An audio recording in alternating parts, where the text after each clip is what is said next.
Just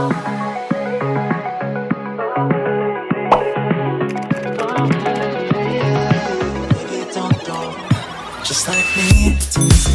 Hi everyone, my name is Dina Mangbat, 20 years old from DSED English 1C, and I have a video presentation to show you what is the verbal and non-verbal communication and its emphasis in culture. Let's watch this! Verbal versus non-verbal communication. And here is the key differences. Know the differences. In this lesson, we have 8 topics covered. Number 1, communication, its process and types. Number 2, verbal communication and its types. Number 3, non-verbal communication and its types. Number 4, verbal versus non-verbal communication. Here is the meaning of communication. Communication is the process of interchanging information, ideas, feelings, and opinions with or without the use of words. Example is signals. Communication, it is important because it is to communicate to others and exchanging its information. And now we have a process of communication. We have a sender, go to message, go to channel, and go to receiver. And after we receive a message or the information, we have a feedback. Then back to the channel. That's the example of exchanging information. The communication. Okay, let's proceed to the types of communication. We have a verbal communication and non-verbal communication. Verbal communication. Communication with the use of words and language to communicate message to other party. Meaning to say, verbal communication is using a words and language to communicate the other's party.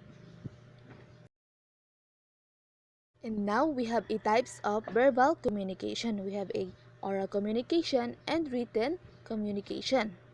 In oral communication, we need to speak or using your voice, while the written communication is the way of writing.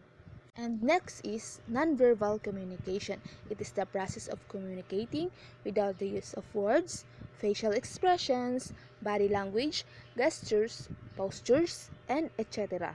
When we say nonverbal communication, it is without a use of words, only your facial expressions, body language, or sign language, and using your hands as your gestures and postures. Next is types of nonverbal communication. We have a kinesics. So kinesics when you're sad, happy, awesome. So kinesics. Next is artifacts. So your postures, your stand, how you stand in front of people. Okay, next is proxemics. It deals with the amount of space that people feel it necessary to sit between themselves and others. The next is chronemics.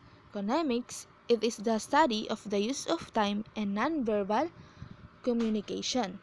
How long people are willing to listen.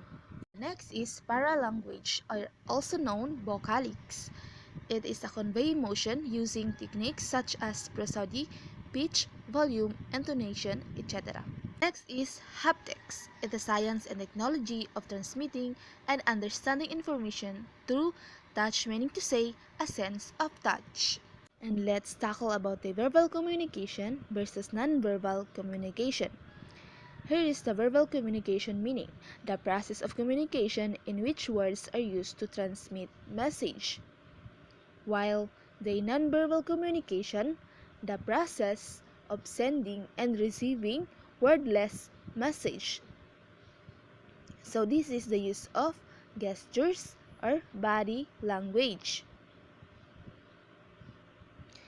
And the time consuming, the verbal communication have no time consuming, while the non-verbal communication, we have a time consuming.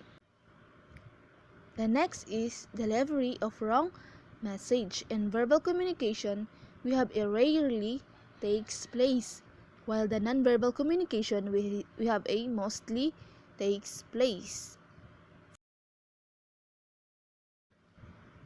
And lastly, we have a personal presence and verbal communication not required, while the nonverbal communication it's required.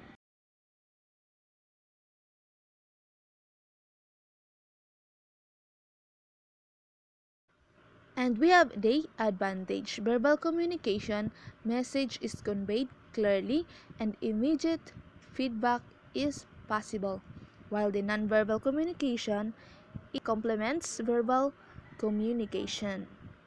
Because the verbal communication is using a words, while the nonverbal communication without a words, only your gestures, body language, sign language, or facial expression, because that's why it complements verbal communication. There is a difference between the verbal and nonverbal communication, and it is a oral communication, and that's hands is a gestures, a nonverbal communication. And that's all for today's video. Thank you for watching.